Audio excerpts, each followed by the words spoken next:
I'm Brittany Sky, and you're now tuned into Global Spin 365. I went to school because obviously I didn't know what else to do. I didn't really know what I wanted to do for a while. Well, I did know. I knew I wanted to be a lawyer for a while. Really? Yeah, but I always had this passion for music. I'd always tell my mom as a kid, I'm gonna be a producer. Oh my God. I'm gonna now that I'm thinking about it, I used to tell her that and she's like, no, you're not.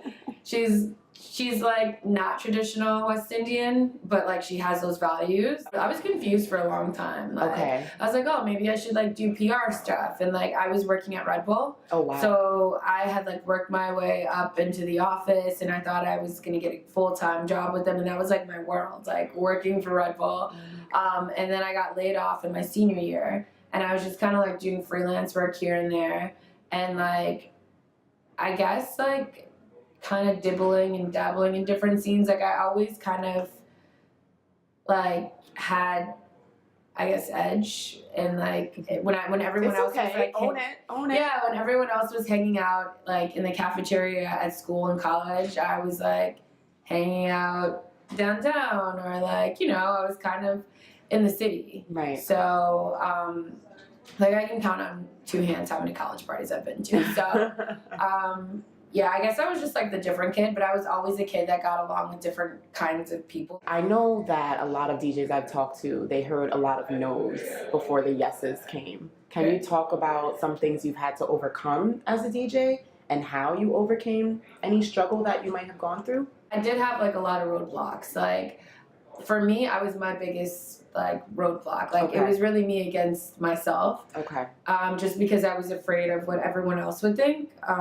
It's where do you come from wanting to be a DJ? You came out of nowhere with this, And then at the time I was working at Hot 97, and I met a lot of great people there. Pretty much I was helping with social media content, and then we did this program called Battle the Beats. Okay. Which I kind of helped facilitate. And I was just helping out the morning show, keeping them on trend with whatever was going on, and just learning from them. Okay.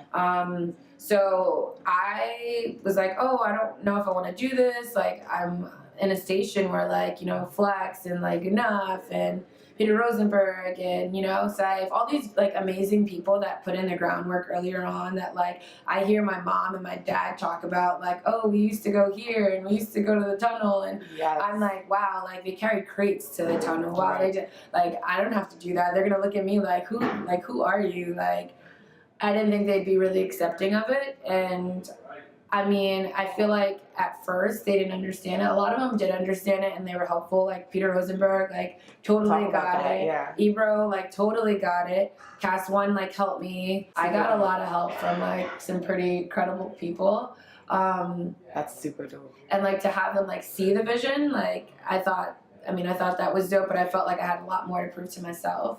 And there were instances where people would be okay, she doesn't know what she's doing, and I really didn't know at that time, I was just kind of throwing myself out there, mm-hmm. and I worked differently. So I had already kind of started, I had a name for myself already. Right.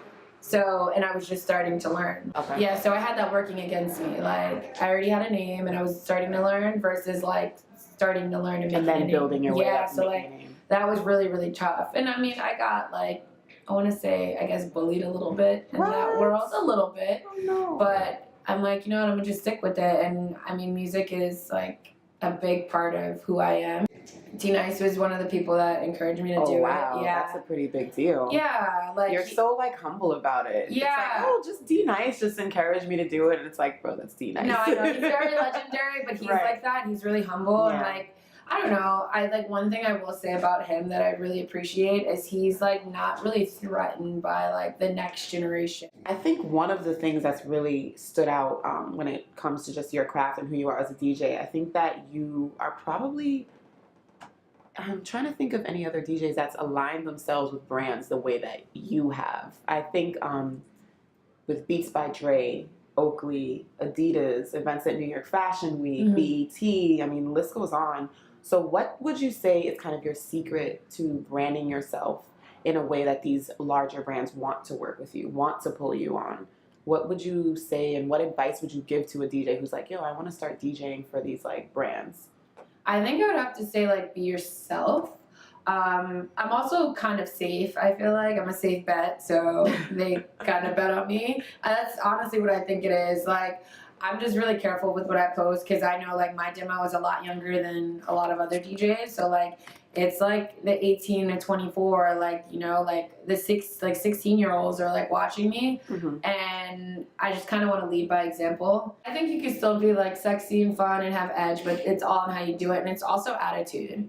So I think that's like a big part of it. And like I said, like I mean, there's a lot out there on the internet, and I might not have 1 million followers, but I'm doing it my way, and people see that and they respect it.